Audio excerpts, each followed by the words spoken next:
Praise to you, Lord Jesus Christ, King of heaven, Lord.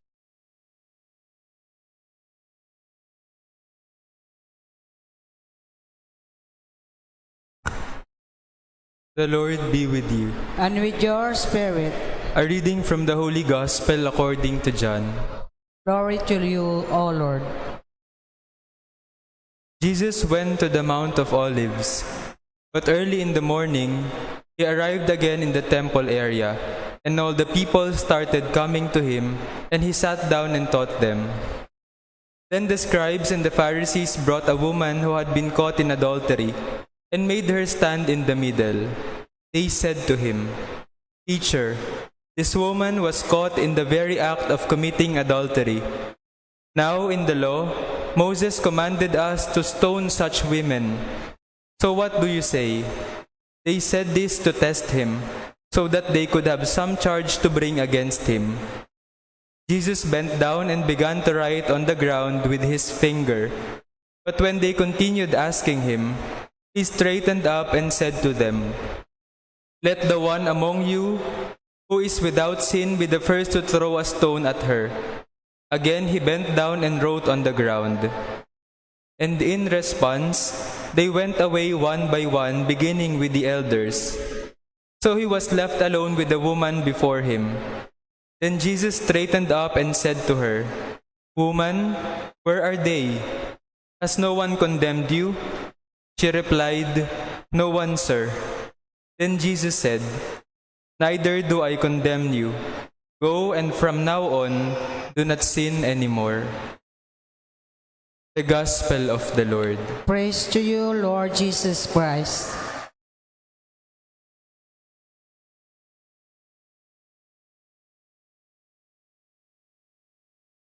Once again, welcome to our celebration, and we praise and thank the Lord for gathering us on this beautiful day, Sunday, the day of the Lord, the day of the church, the day of God's community. And as we continue our Lenten journey, as we get closer to the Holy Week, all the more we feel the intensity of this season. Kaya't mapapansin po ninyo siguro, sa karamihan ng simbahan ay may mga tabing na po ang mga imahe, nakatakip na ang mga imahe, na para bagang ipinapaalala din sa atin, ito yung panahon na parang nawala ang Diyos. Sa Ebanghelyo, itong mga nakalipas na araw, hinahanap si Jesus. At mistulang nagtago si Jesus. Nagtago siya hindi dahil takot siya, naduwag siya. Nagtago siya dahil hindi pa iyon ang tamang oras. Kaya nga't ang paglalambong sa mga imahe ay tanda nung sandaling iyon na hindi nila makita si Jesus, na para bagang nawawala si Jesus at ang Diyos. Siguro nga po mga kapatid, hindi natin makita si Jesus, pero dapat hinahanap pa rin natin si Jesus. Yun po ang unang magandang pagnilaya natin. Sa buhay natin, minsan parang hindi natin makita ang Diyos. Meron po siguro nagsisimba ngayon dito na may pinagdaraan ng pagsubok. And you feel that God is absent, that God is nowhere to be found. Yes, perhaps God is absent, but are you looking for God? We pray for that grace, that we may always look for God. Sana sa dinami-dami ng hinahanap natin sa buhay, ang wag nating kaligtaang hindi hanapin. Minsan, di ba, pagising nyo, ang una nyong hinahanap, yung cellphone nyo. O iba sa inyo, pagising, ang unang hinahanap yung salamin. O baka pitakan na agad ang una niyong hinahanap. Sana po, wag nating kakaligtaan, hanapin ang Diyos. At yun yung nakita natin sa Ebanghelyo ngayon. Yun yung malaking pagkakamali, lalo na nung mga taong tinatawag na makadiyos, religyoso, at nasa templo. They were not really looking for God. In fact, they were always looking for mistakes. They were always looking for the faults of others. That's why this Sunday, I invite you to look at our fingers, mga daliri natin. Where are they pointing at? Ano ba ang tinuturo? Saan ang itinuturo ng ating mga daliri? In our gospel today, you could imagine if you heard the gospel very closely, may mga dinala. May dinala yung mga pariseyo, yung mga eskriba, yung mga taga-templo kay Jesus. At ito yung babaeng nahuling nangangalunya, the adulterous woman. And you could just imagine when they hurled that woman in front of Jesus, they were all pointing their fingers at her. And they were telling Jesus, this is a sinful woman. This is a scandalous woman. This is an evil woman caught in adultery. And she deserves to die. Because in the law, those who are committing adultery should be stoned to death. Yun yung mga daliri ng mga pariseyo. Daliri na mapanghusga. Daliri na nagtuturo ng parusa. Daliri na mga mapagmalinis at mapagmagaling. But then we heard how Jesus responded. He was quiet, he bent down, and with his finger also wrote on the ground. Not just once, but twice. With his finger, Jesus wrote on the ground. Maraming nanguhula, nangihinala. Ano ba yung sinulat ni Jesus? Di ho natin alam. Kaya wag na natin pagtalunan pa.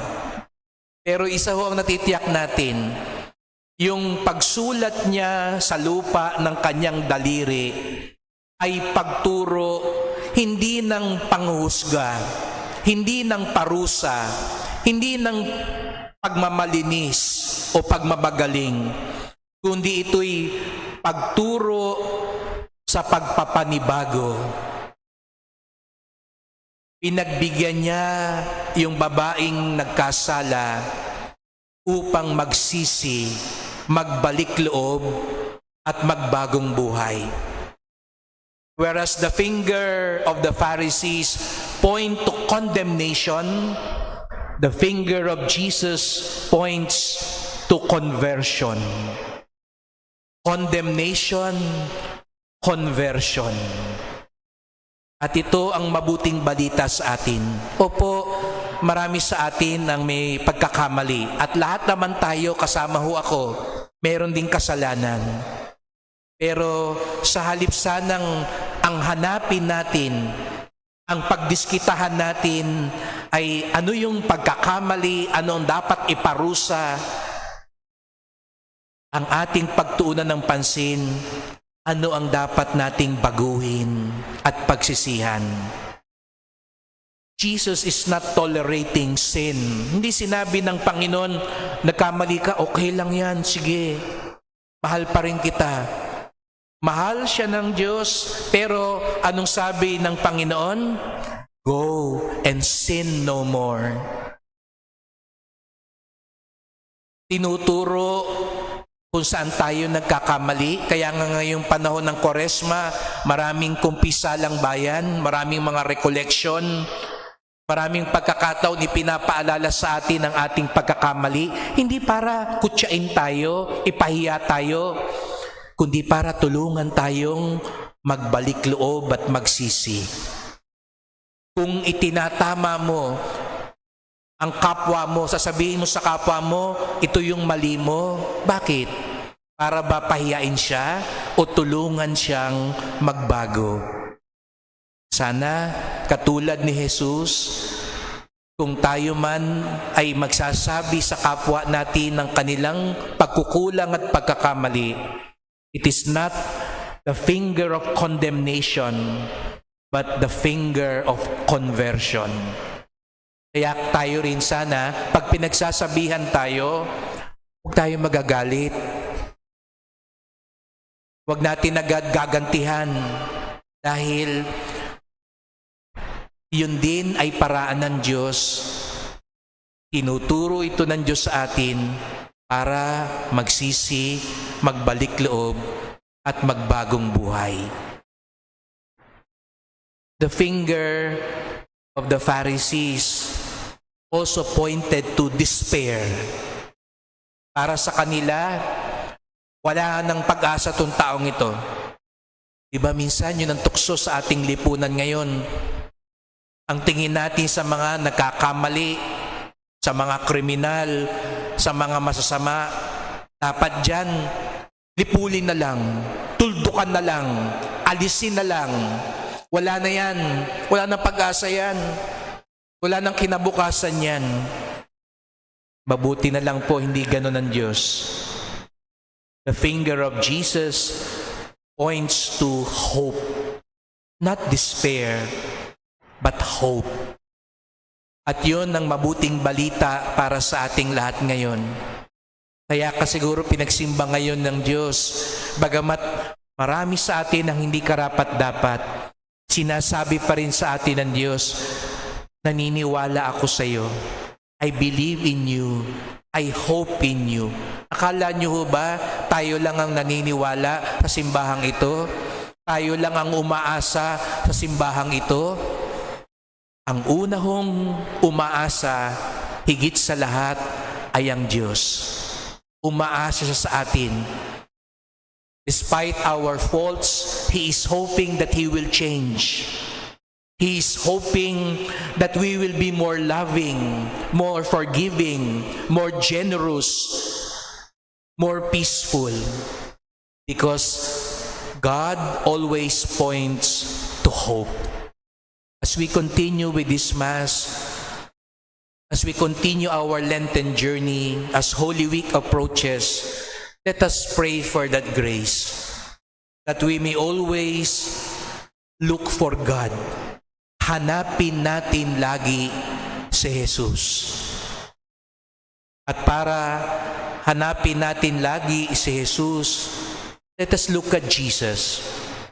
Jesus points to conversion, not condemnation. Jesus points to hope, not despair. And that is why we are all here to celebrate the mercy of God, to always look for the grace of God. Amen.